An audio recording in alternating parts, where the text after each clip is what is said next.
सरकार cyber fraud के खिलाफ लगातार मुहिम चला रही है। एआई के जरिए 6,80,000 से ज्यादा ऐसे नंबर्स का पता चला है जिनके डॉक्यूमेंट्स में गड़बड़ी मिली है। यही नहीं, कुछ नंबर्स पर तो कोई डॉक्यूमेंट ही नहीं मिले। सरकार ने ऐसे नंबर्स के लिए 60 दिनों के अंदर फिजिकल केवाईसी कराने की बात कही है। अगर 60 दिनों के अंदर केवाईसी नहीं कराई गई तो इन नंबर्स को बंद कर दिया जाएगा। क्या यह पूरा मामला, समझने के लिए रुख करते हैं मेरे सहयोगी अमरीश पांडे का। अमरीश, एक और बड़ी तादाद जिनका रीवेरिफिकेशन होगा, केवाईसी अपडेट होगा, क्या ये जो मुहिम है सरकार की जिसमें 18 लाख सिम्स को बंद करने की बात कही गई थी, वो उसका हिस्सा है या उससे अलग है? देखिए, सरकार की मुहिम से पहले हमारी मुहिम थी कि हम ये चाहते थे कि टेलीकॉम नेटवर्क पे जो होने वाला फर्जीवाड़ा है उसमें सिर्फ सरकार अपने तरफ से एडवाइजरी जारी करके न चुप बैठे बल्कि कार्रवाई करे, और अब सरकार कार्रवाई करती हुई दिख रही है।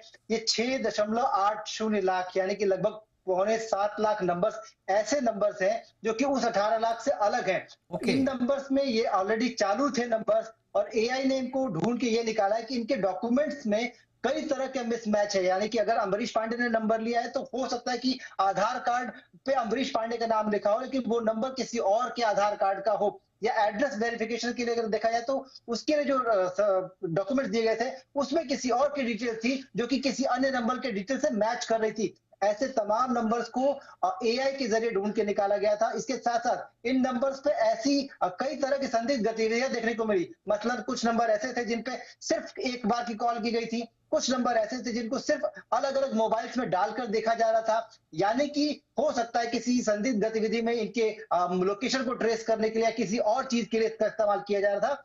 इसको देखते हुए डीओटी ने ये बड़ा कदम उठाया है जहां पे कि लगभग 6.75 लाख ऐसे नंबर्स को तत्काल प्रभाव से इनकी आउटगोइंग बंद कर दी गई है। जितने भी टेलीकॉम सर्विस ऑपरेटर्स हैं जिनके पास ये नंबर्स हैं उनसे कहा गया है कि इन सभी नंबर्स की फिजिकल वेरिफिकेशन करना अनिवार्य है, जो कि 60 दिन के भीतर हो जानी चाहिए। अगर नहीं होती तो इन नंबर्स को तत्काल प्रभाव से बंद किया जाएगा। एक और बड़ी अपडेट इसमें यह है कि इन सभी नंबर्स की डिटेल उन तमाम सिक्योरिटी एजेंसीज को भी दी गई है जो चाहे टेलीकॉम नंबर के फ्रॉड को देख रही होंगी, चाहे नेशनल सिक्योरिटी को देख रही हैं, उन सबके पास भी इसकी जानकारी दी गई। तो एक बड़ी कार्रवाई हम कह सकते हैं सरकार की तरफ से टेलीकॉम नेटवर्क में फ्रॉड्स को लेकर एक बड़ा कदम सरकार की तरफ से देखा जा सकता है। दीपक। अमरीश, ये एआई का इस्तेमाल कब से शुरू कर दिया गवर्नमेंट ने? ये कब हुआ? कि सरकार लगातार इस तरह की टेक्नोलॉजी को अडॉप्ट कर रही है। जो गवर्नमेंट का एआई सिस्टम था वो पहले से एनेबल्ड था, लेकिन इन चीजों के लिए एक डेटाबेस बनाया जा रहा था जो कि डीओटी ने पिछले कुछ महीने पहले बना दिया था। वो पूरे डेटा सेंटर को एआई से जोड़ा गया है। तमाम ऐसे एजेंसीज को कहा गया था कि वो अपने इनपुट्स को इन डेटाबेस में डालें, और एक बार वो डेटाबेस बनकर तैयार हो गया तो उन सबके इनपुट्स इनकॉर्पोरेट कर दिए गए।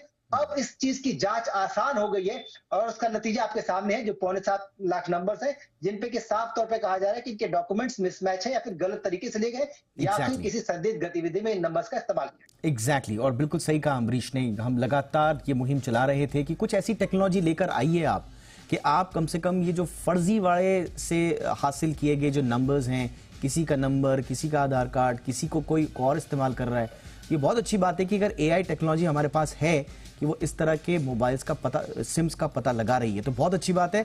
इससे राह प्रशस्त होती है दूसरे भी अगर इस तरह के कोई गड़बड़ी वाले नंबर्स होंगे उनको ट्रेस आउट करने के लिए। बहुत बहुत शुक्रिया अमरीश इस तमाम जानकारी के लिए आपका।